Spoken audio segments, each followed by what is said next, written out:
yoga is a self-discipline. So nobody will look over my shoulder and say, hey, today you didn't do your practices. You will miss out. Patanjali is very clear. Asans are only there to make the body stable enough to take the higher steps. In Patanjali's times, did they have all these crazy asanas and even headstand and all these things? No, they didn't even have that. For a true yogic practitioner, for a learner, there's no showing off. The practice is always towards oneself.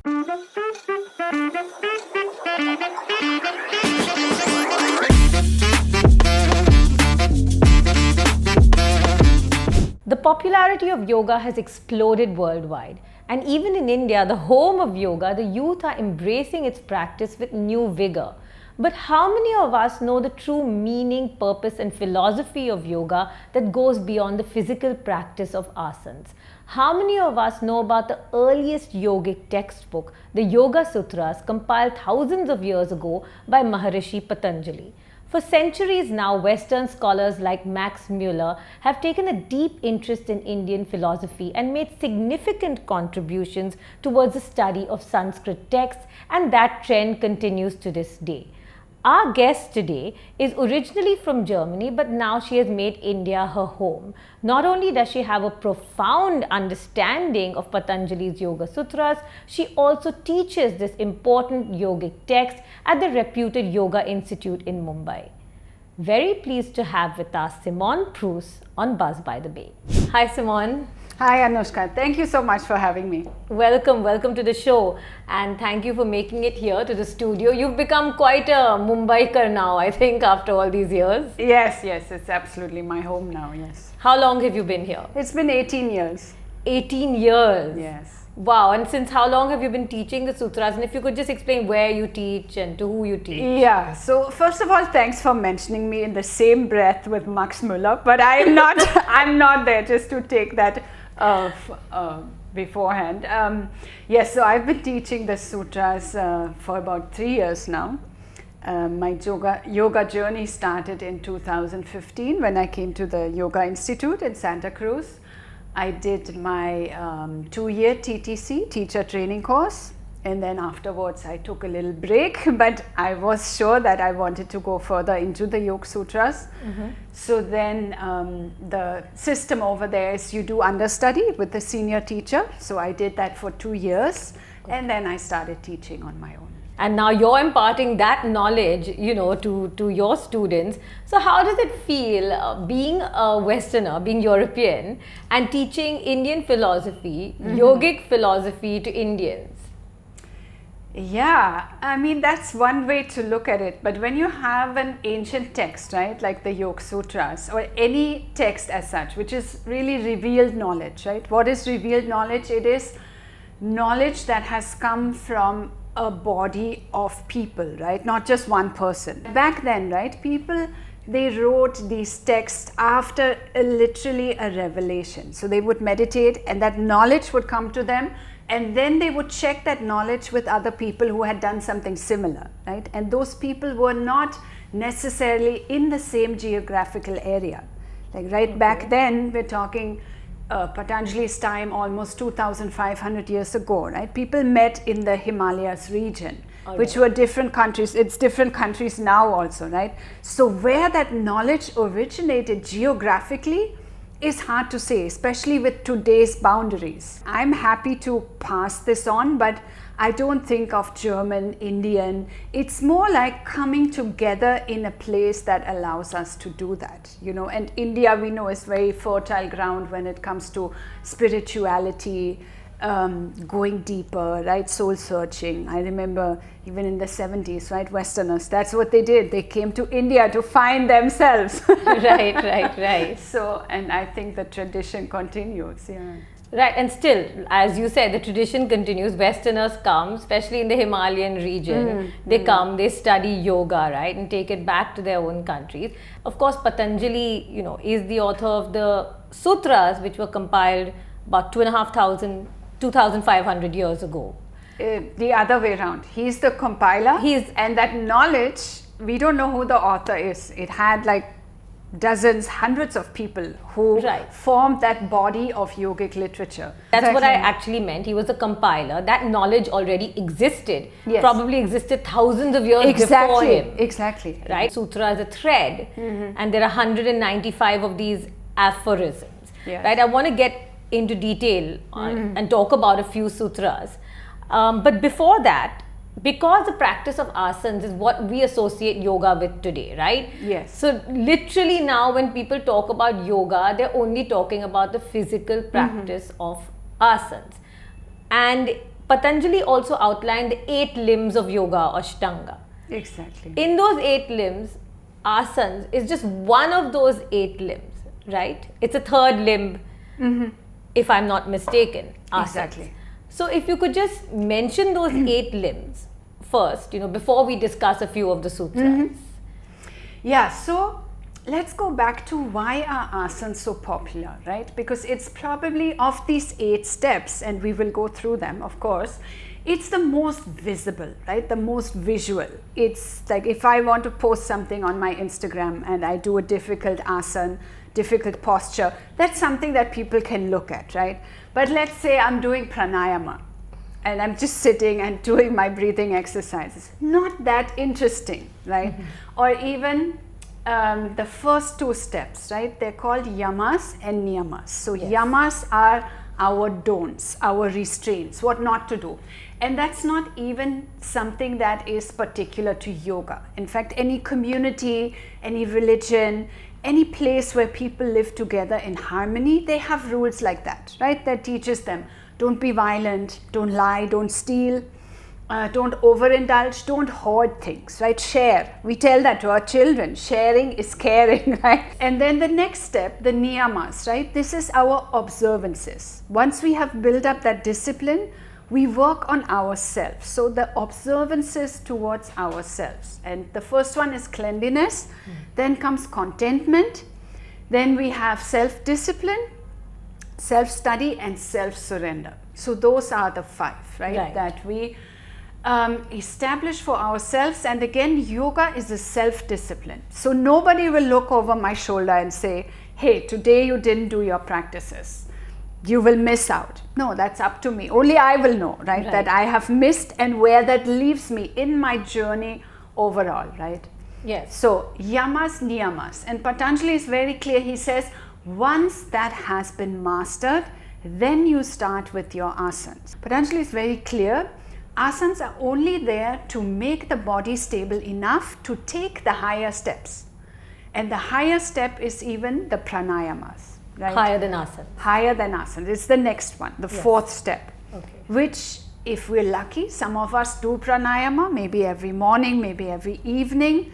But even for doing that, we need a stable posture, right? Which is why asanas come first. And in Patanjali's times, did they have all these crazy asanas and even headstand and all these things? No, they didn't even have that. Asanas was considered meditative postures. There was no Instagram back then. Yeah, no Instagram and no showing off, right? That is also very important. For a true yogic practitioner, for a learner, there's no showing off. The practice is always towards oneself. That's wonderful. We can guide others, but not to show off. Oh my God, I think people need to hear this. Yoga is not to be shown off. It's an internal journey. So pranayam came after asans, which is a more advanced practice, which is control of the prana or the vital energy through breath control. Yes, yes. Then after pranayam came pratyahar, if you could explain that. Yes. And how does Patanjali get there? So he says there are 6 sutras that deal with pranayama, 1 in the 1st chapter, 5 in the 2nd chapter, and the last one in this 2nd chapter, the last sutra on pranayama says, and after that has been mastered, then the mind, and he says manas, so only the mind becomes fit for dharana, which is concentration, right? So one of the higher steps. So then the question is, what about our senses, right? Because the senses are still there. They haven't yet been brought in, reined in. So what do we do? And that is why pratyahara comes in. So pratyahara is the bridge between the external yoga, which is all the previous 5 steps, Yes. yam, niyam, asana, pranaya, pratyahara, and the last 3 steps, which is dharana, dhyana and samadhi, which is also called internal yoga. So that is actually where the magic happens. But when we're thinking of Instagram, there's absolutely nothing to see. So that person would just sit in a meditative posture. Nothing would happen to the outside world, but inside, amazing things could be going on. So you've explained the Ashtanga, the 8 limbs, the 8 steps beautifully, you know. Yama, the don'ts or the restraints. Niyam, the do's, observances. Asans, as we all know, the postures. Pranayam, breath control. Pratyahar, withdrawal of the senses. Dharana would be single pointedness. Concentration. Dhyan is Meditation. And samadhi, complete absorption. Yes, or we could say perfect concentration. Perfect concentration. Beautifully explained how you said the external and the internal, and that's where the magic happens is in the last 3, the dharana, dhyan, samadhi, which of course we can't show off about those things, so nobody hears about them. So coming on to the first sutra. Yes. Atha yoga anushasanam. What does that translate into? Well, it translates into a very simple sentence, which is now the study or the discipline of yoga begins, which is the literal translation. But it doesn't do it justice, right? When we look at the first word, ataha, now, it's a correct translation. But back then, people understood that it marks an auspicious beginning. So by placing that word as the first word of a text, and that was done in many instances, many of the ancient texts start with this word, they were asking for an auspicious, for successful beginning and journey. They were also indicating that now is the right time. Forces have come together for this to happen. Okay.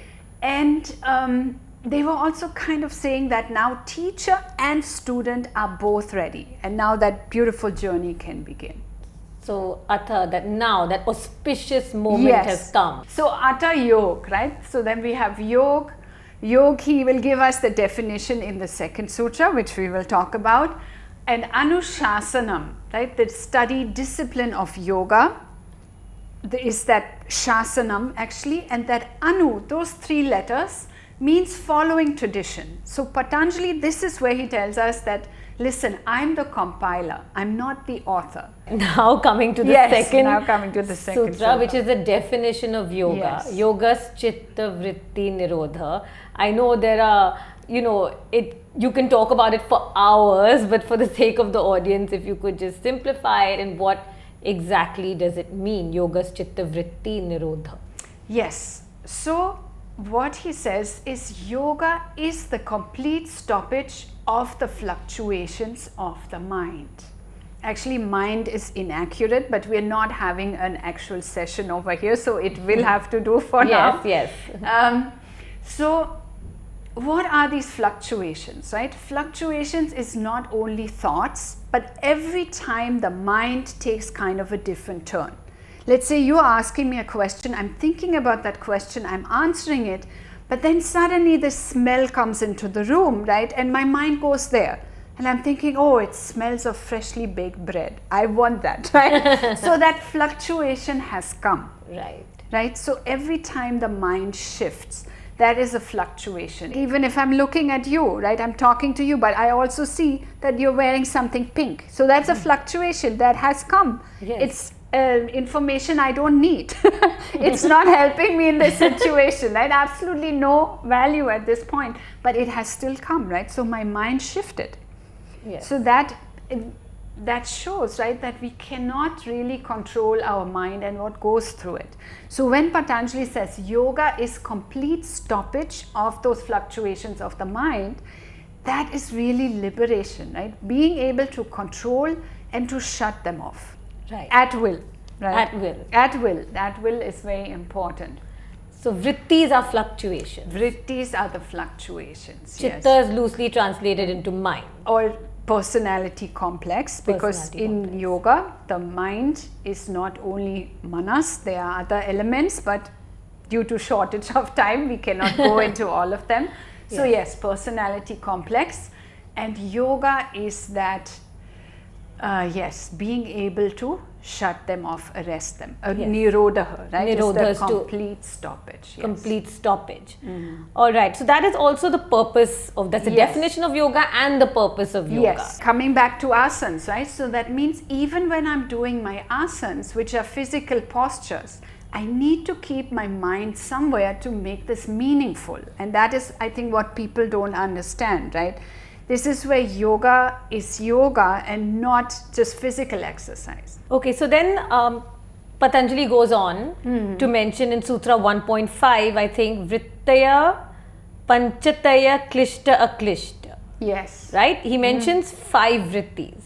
Again, very deep topic, but if you could just mention how he broadly classifies the fluctuations. Sure, yes. You definitely picked all the good sutras because this is another crucial one where he says Vrittaya Panchataya, right? We know from Hindi, Panch is 5, right? So he says there are 5 vritti categories. So that means all these 80,000, 50,000, 15,000, however many vrittis we have in a day can be classified into only 5 main categories.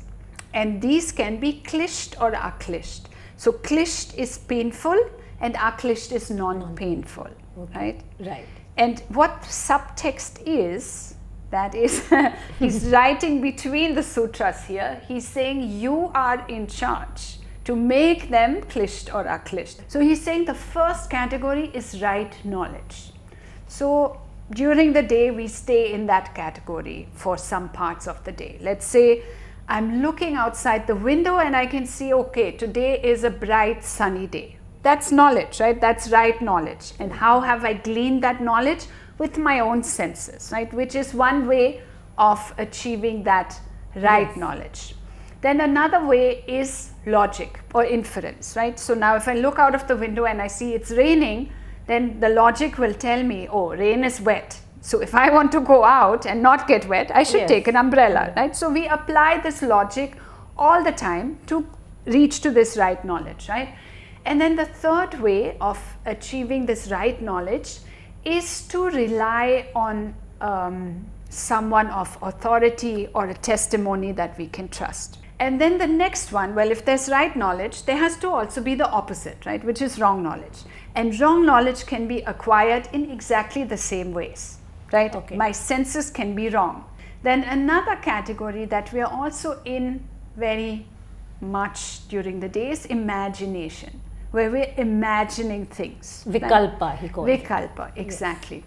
I wasn't going to throw in all that Sanskrit. I don't want to. Oh, you can. Feel free to do that. I wasn't going to let anyone, get scared with all that. But it's actually, it's not that bad. If I can do it, I'm sure everyone else can also do it. Yes, so Vikalpa, right? So when we made this plan, right, that I would come here to the studio, you gave me the address, right? So at some point I imagined myself, how would I come here? So I used my imagination, right? And so we do this many times during the day.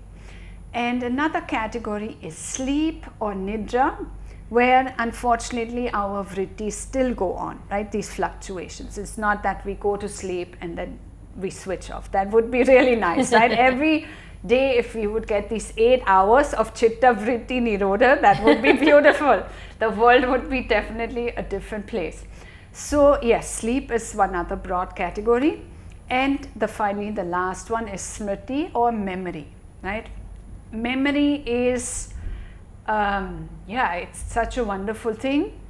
It can be a source of really good, non-painful information, but it can also be the source of painful information. So how did Patanjali suggest that we actually reach that stage and move from painful to non-painful?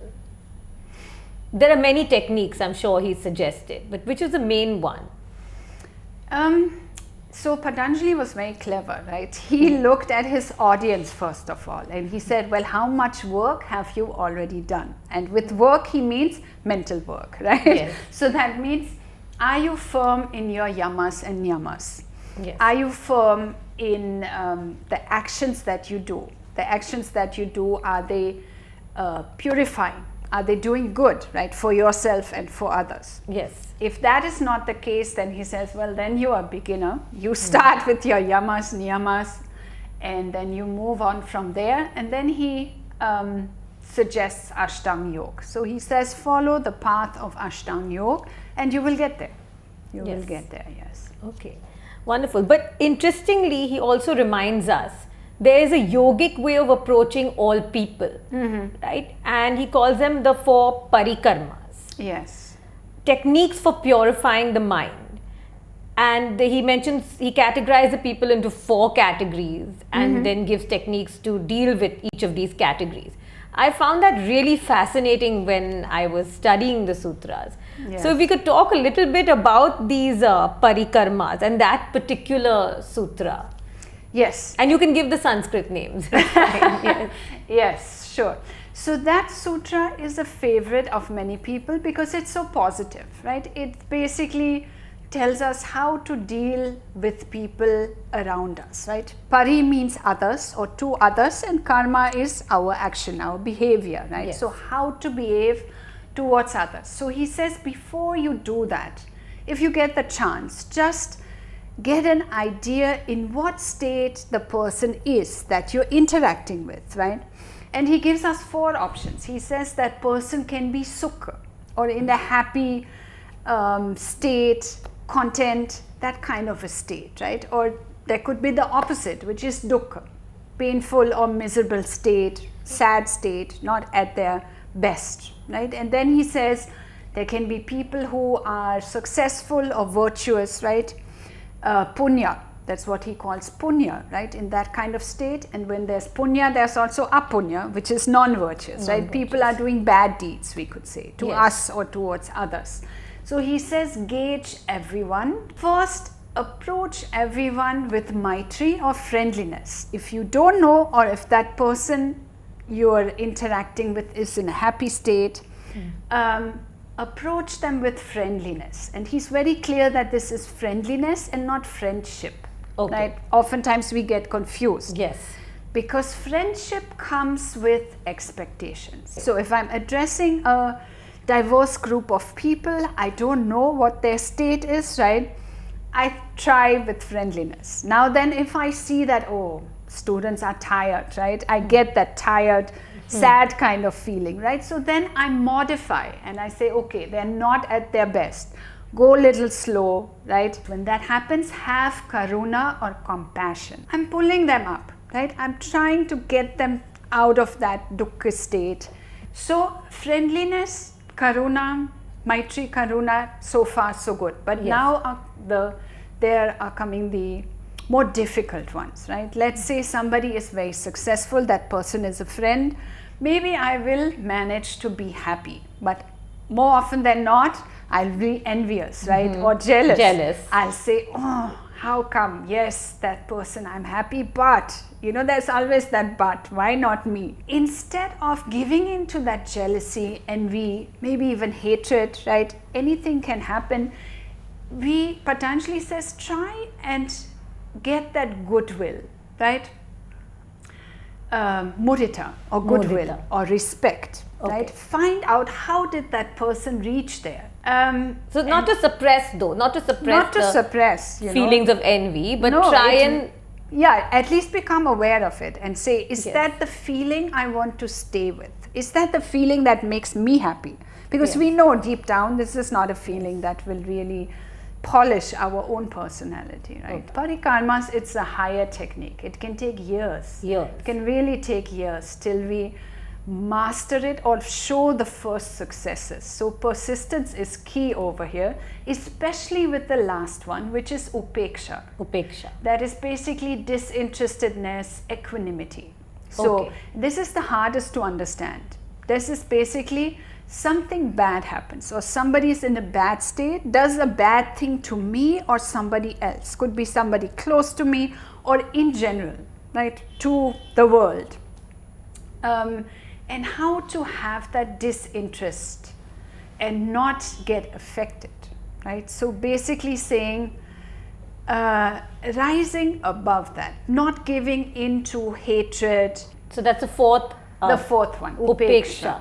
So it's like equanimity. Is it also indifference? Being Yes, kind of indifference, yes. Right. So we're moving on. We're Moving not on. holding a grudge. Parikarmas are a very advanced technique. Yes, exactly. And Patanjali in that same sutra then gives us the payoff also. He says the payoff is Chitta Prasadanam. Chitta is our personality complex. Yes. Prasadanam is a happy, joyful state. You know. Beautiful. So Patanjali was a master psychologist, obviously. Yes, yes. Many people call him the first psychologist. The first psychologist. Amazing. So lastly, these are mantras for success from the sutras. Can you mention your favorite sutras which you feel help lead a successful life? Yeah, I think the one that really blew me away, and that was actually in Asan class. And I remember our Asan teacher saying that, ultimately whatever gives you pleasure will give you pain in the long run. And I didn't understand that, right? So I thought about it. So in the Yoga Sutras, this is in the second chapter where Patanjali talks about the kleshas. Kleshas are the afflictions of the mind, something that we are born with, right? Okay. So these two talk about attachment and aversion. So we could say our likes and dislikes, Okay. right?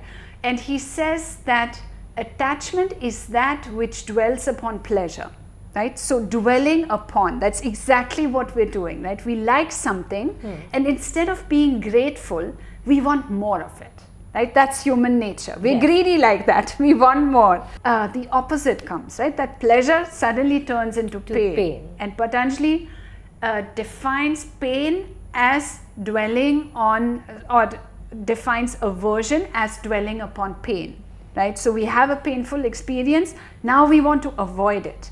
So even if going through that pain was good for us, ultimately we want to avoid it and it becomes a dislike.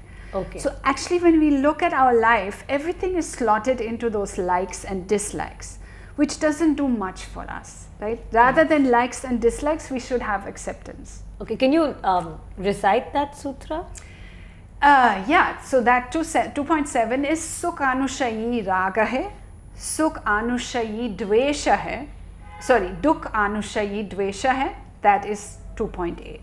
So Sukh and Rag goes together, right? Rag is attachment, goes with the pleasurable, and then Dukh and Dvesh, right? Dvesh is aversion and that dwells upon pain. Thank you so much, Simone. This is a wonderful session and very useful tools from the Yoga Sutras. And of course, there's just too much to discuss in one interview. So we'll have to take that up in another discussion. Thank you very much for joining us.